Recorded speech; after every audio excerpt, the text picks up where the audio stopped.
جیسا کہ آپ کو معلوم ہے کہ ماہ رمضان کی آمد ہے، تو زکوٰۃ کے حوالے سے میسجز بہت زیادہ آ رہے ہیں۔ ان میں ایک میسج بہت زیادہ آ رہا ہے کہ بیوہ عورت کو زکوٰۃ دینا کیا ضروری ہے؟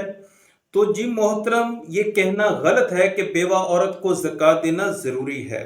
ہاں، یہ کہہ سکتے ہیں کہ بیوہ عورت اگر زکوٰۃ کی حقدار ہے تو اس کو زکوٰۃ دینی چاہیے۔ لوگ سمجھتے ہیں کہ خاندان میں، علاقے میں عورت بیوہ ہے، بس زکوٰۃ فطرانہ اسی کو دینا چاہیے، حالانکہ وہ بیوہ عورت حقدار نہیں بھی ہوتی، تب بھی اسی کو ہی دینا ہے۔ بعض اوقات تو الٹا بیوہ عورت پر زکوٰۃ فرض ہوتی ہے جناب۔ بیوہ صاحب نصاب ہوتی ہے، بیوہ کے پاس سونا، چاندی، رقم، مال تجارت، بینک میں پیسے ہوتے ہیں، گھر میں پیسے موجود ہوتے ہیں، کمیٹی ڈالی ہوتی ہے، شوہر کی طرف سے وراثت ملی ہوتی ہے، باپ کی طرف سے وراثت ملی ہوتی ہے۔ تو یہ یاد رکھیں، ایسی بیوہ عورت کو زکوٰۃ دینے سے زکوٰۃ ادا ہی نہیں ہوگی۔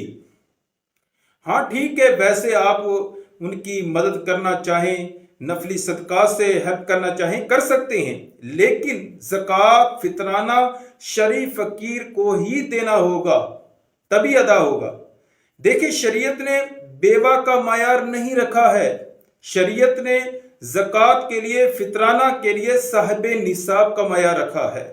بعض عورتیں بھولی بن کے وہ کہہ دیتی ہیں کہ ہاں پیسے موجود ہیں، سونا مال ہے، لیکن وہ بچوں کی شادی کے لیے رکھا ہے، وہ ہم نے برے وقت کے لیے رکھا ہے۔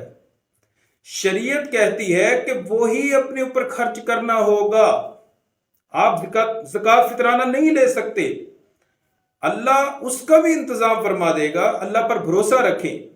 یہ میں بیوہ عورتوں، یتیموں سے بھی گزارش کرتا ہوں کہ اگر آپ شرعی فقیر نہیں ہیں تو آپ زکوٰۃ فطرانہ قبول نہ کریں، لوگوں سے کہہ دیں کہ ہم صاحب نصاب نہیں ہیں، یہ آپ اس کو دیں جو شرعی فقیر ہے۔